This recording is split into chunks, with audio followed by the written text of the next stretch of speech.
खबर है उत्तर प्रदेश के जनपद बुलंदशहर से, जहां भारतीय जनता पार्टी के नवनियुक्त प्रदेश उपाध्यक्ष और पूर्व कैबिनेट मंत्री सुरेश राणा का बुलंदशहर और सिकंदराबाद विधानसभा क्षेत्र में पहली बार आगमन हुआ। इस दौरान उन्होंने समाजवादी पार्टी पर निशाना साधते हुए उन्होंने दावा किया कि भाजपा आगामी विधानसभा चुनाव में जनपद की सभी 7 विधानसभा सीटें जीतकर इतिहास रचेगी। साथ ही प्रदेश में रिकॉर्ड तीसरी बार पूर्ण बहुमत की भाजपा सरकार बनेगी। साथ ही उन्होंने समाजवादी पार्टी के सुप्रीमो अखिलेश यादव पर तंज कसते हुए कहा कि वो सिर्फ सपने देख रहे हैं, जनता सब जानती है। साथ ही उन्होंने कहा कि अखिलेश यादव मुख्यमंत्री नहीं बनेंगे। उन्होंने समाजवादी पार्टी पर आरोप लगाया कि जातिवाद की राजनीति कर नियम कानून तोड़ने का काम किया है। इस दौरान भाजपा प्रदेश उपाध्यक्ष सुरेश राणा कार्यकर्ता सम्मेलन में विपक्ष पर जमकर हमला बोला।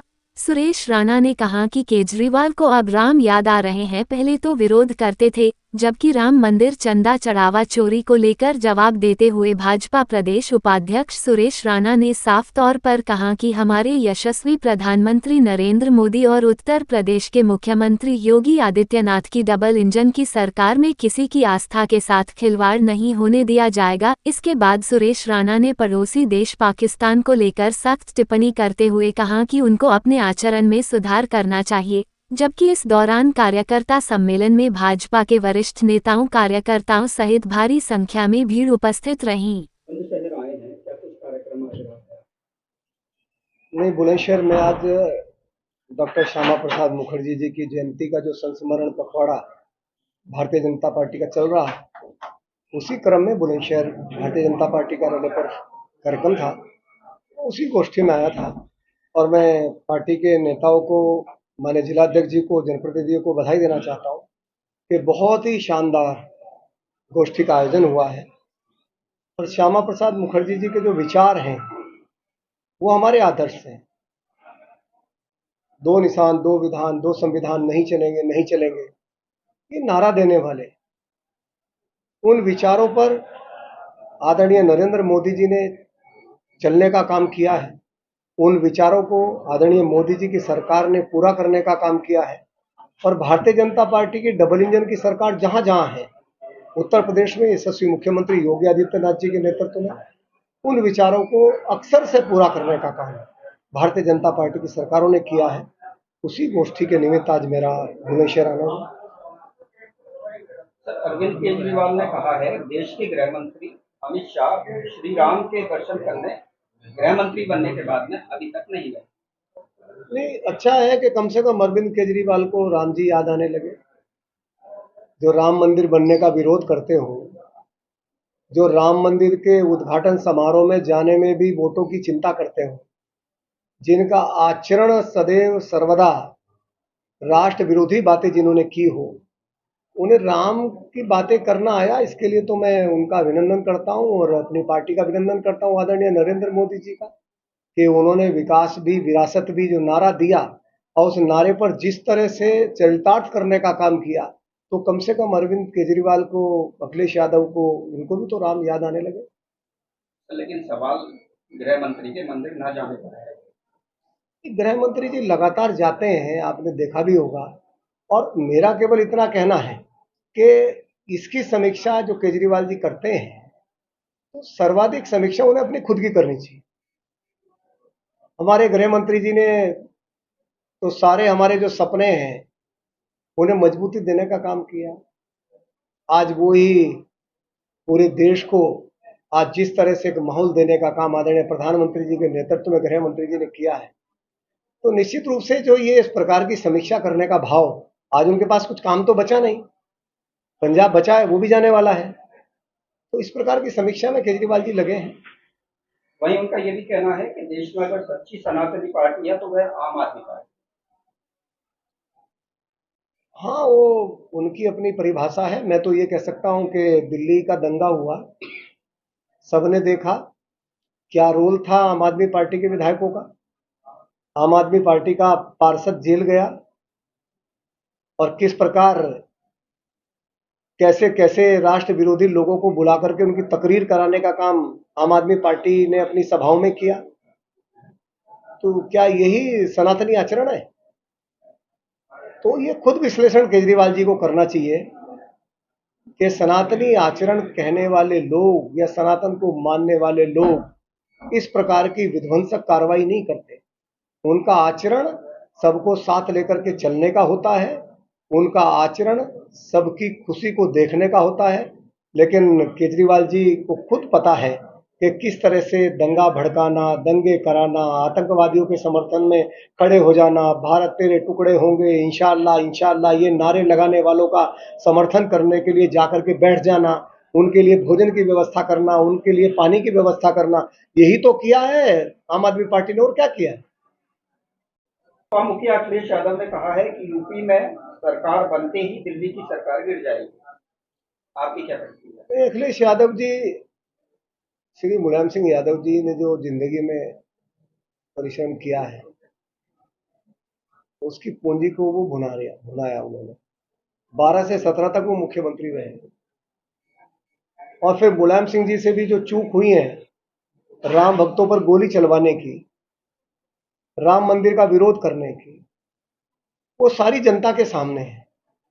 अब वो लगातार अखिलेश जी सपने देख रहे हैं, और उनके सपनों का आधार ही ये है कि उन्हें सपने के अलावा कुछ आता नहीं। वो ये नहीं देखते कि आदरणीय प्रधानमंत्री जी ने 12 साल में एक छुट्टी नहीं ली। वो ये नहीं देखते कि आदरणीय योगी आदित्यनाथ जी ने मुख्यमंत्री के रूप में 9 साल का कार्यकाल लगातार प्रतिदिन 20 घंटे मेहनत करके वो उन्होंने 9 साल का कार्यकाल पूरा किया है। उन्हें ये नजर नहीं आता कि भारतीय जनता पार्टी की डबल इंजन की सरकार केंद्र की हो चाहे प्रदेश की हो, ये विकास परक है, ये विकास की सरकार है, ये जनता के दिलों में राज करने वाली सरकार है, ये आम जन को इलाज के अभाव में ना मरने देने वाली सरकार है। ये सामान्य जन के लिए शौचालय निर्माण कराना, जनधन का खाता खुलवाना, पंडित दीनदयाल उपाध्याय के सपनों को पूरा करना, अंतिम छोर तक खड़े व्यक्ति को विकास के साथ जोड़ना, उनके सपनों की सरकार है। लेकिन बस उनके मन में एक भ्रम रहता है, वो भ्रम ये है कि केवल बयान बयान खेलो, ट्विटर ट्विटर खेलो, बयान बयान खेलो, करना कुछ है नहीं। कभी दूसरा नारा देने लगते हैं, कभी जातियों को भड़काने का काम करने लगते हैं। कोरोना था तो इन्हीं अखिलेश यादव जी ने बोला था ये मोदी की वैक्सीन है, इसको लगवाना नहीं, खुद लगवा ली, लेकिन लोगों को बोला मोदी वैक्सीन है, इसको मत लगवाना।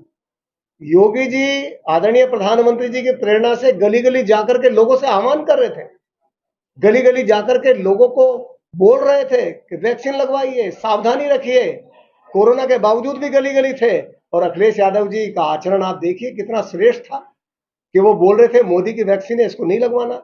तो सपना है, इस सपने को वो देखते रहे, सपने के अलावा बचा क्या है? सर, अखिलेश जी का ये बयान भ्रम है या डर है?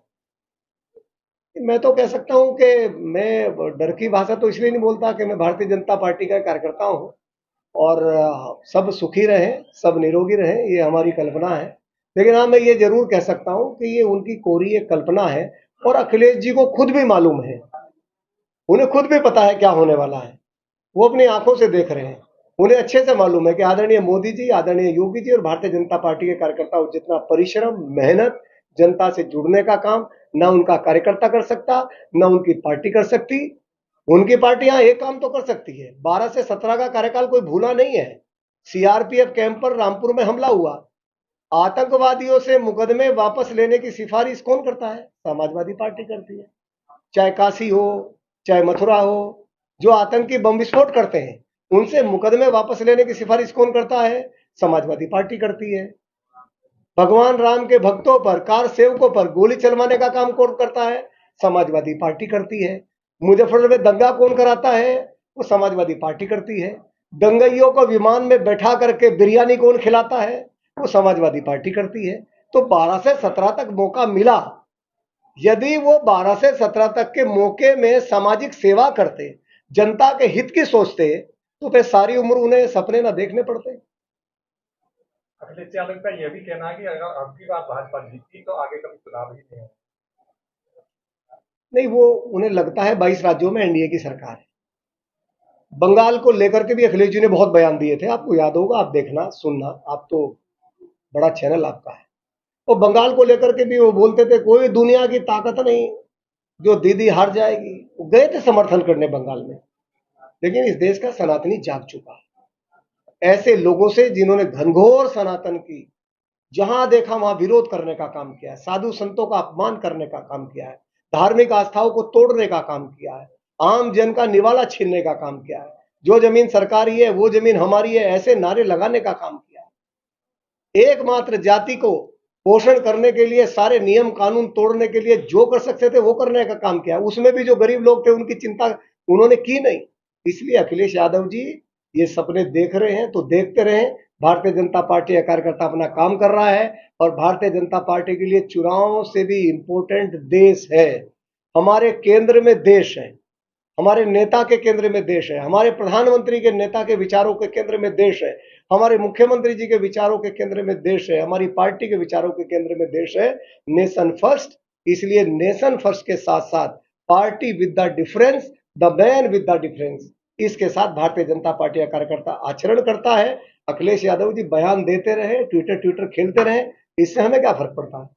कथावाचक देवकीनंदन ठाकुर ने कहा है किसी भी मंदिर के पैसे को ट्रस्ट क्यों रखे, सनातन धर्म बोर्ड बनाना चाहिए। मैं केवल इतना कह सकता हूं कि आदरणीय मोदी जी और आदरणीय योगी जी के रहते कोई आस्था से खिलवाड़ नहीं कर सकता और भव्य दिव्य राम मंदिर का निर्माण हुआ है। जो लोग कहते थे राम मंदिर बनने नहीं देंगे, आज वो भी राम मंदिर की चिंता कर रहे हैं। तो ये तो मैं मोदी जी को बधाई देना चाहता हूँ, योगी जी को बधाई देना चाहता हूँ, साधु संतों को भी बधाई देना चाहता हूँ कि उनके अथक प्रयास से देश में ऐसा वातावरण बना कि आज कम से कम जनेऊ डाल करके राहुल गांधी भी भले ही वो अलग मुद्रा में पूजा करें, लेकिन वो भी कम से कम मंदिरों में जाने का पिछले दिनों नाटक उन्होंने भी किया था। तो इसके लिए मैं संतों को बधाई देना चाहता हूँ। देवकीनंदन ठाकुर जी ने बयान दिया है तो उनका अपना विचार है। हाँ, मैं तो ये कह सकता हूँ कि हमारा विचार है विकास भी विरासत भी। विरासत हमारे लिए नंबर 1 पर है, विकास हमारे लिए नंबर 1 पर है और आदरणीय प्रधानमंत्री जी के नेतृत्व में केंद्र सरकार ने और योगी जी के नेतृत्व में डबल इंजन की उत्तर प्रदेश की सरकार ने विकास भी विरासत भी दोनों पर जमकर काम किया। उन्होंने यह भी कहा है कि वक्फ बोर्ड को भी हिंदू सनातन धर्म बोर्ड में दे दिया जाए और जो भी भारत की जो मंदिर है उनका पैसा है उसे समाज हित में, चाहे वो गरीब कल्याण में, गरीब बच्चों में या गौशाला बनवाई। वो बड़े संत हैं, प्रतिष्ठित हैं, उनका अपना धार्मिक विचार है, उनका अपना सनातनी विचार है और निश्चित रूप से सारा विषय संतों के साथ जुड़ा हुआ है। सर, एक अंतिम सवाल है। भारत और पाकिस्तान की 117 प्रमुख हस्तियों ने मोदी जी और शहबाज शरीफ को एक पत्र लिखा है जिसमें उन्होंने ये कहा है कि दुश्मनी खत्म करें, बातचीत और रिश्ते फिर शुरू किए जाएं। क्या आप इसका समर्थन करते हैं? नहीं, हमेशा नरेंद्र मोदी जी ने कहा है और ये हमें समझना चाहिए कि जब पाकिस्तान ने नापाक हरकत की, जब पाकिस्तान ने कायराना हरकत की, आतंकवादियों का समर्थन करके किस प्रकार का माहौल बनाया, तब भी प्रधानमंत्री जी का हम अभिनंदन करते हैं। उन्होंने कहा कि जहां आमजन रहता है उन बस्तियों पर हमला नहीं करना, जहां आतंकवादी कैंप चलते हैं उन्हें नेस्तनाबूद करना है। और मैं भारतीय सेना का अभिनंदन करना चाहता हूं कि उन्होंने जहां आमजन रहता है किसी भी ऐसे ठिकाने को नेस्तनाबूद करने का काम नहीं किया। उन्होंने घर में घुस करके आतंकवादी कैंपों को नष्ट करने का काम किया है। तो हमारी तो कल्पना हमेशा रहती है, लेकिन पाकिस्तान कहता कुछ और है, पाकिस्तान करता कुछ और है। क्या फिर से डायलॉग शुरू होना? उनके आचरण में विध्वंस है और आदरणीय प्रधानमंत्री जी का स्पष्ट रुख है, हम छेड़ते नहीं हैं और जो छेड़ता है उसे छोड़ते नहीं हैं। तो ये तो पाकिस्तान को अपने आचरण में सुधार करना चाहिए। दोनों देशों के बीच फिर से डायलॉग शुरू होना चाहिए। पाकिस्तान को आचरण में सुधार करना चाहिए।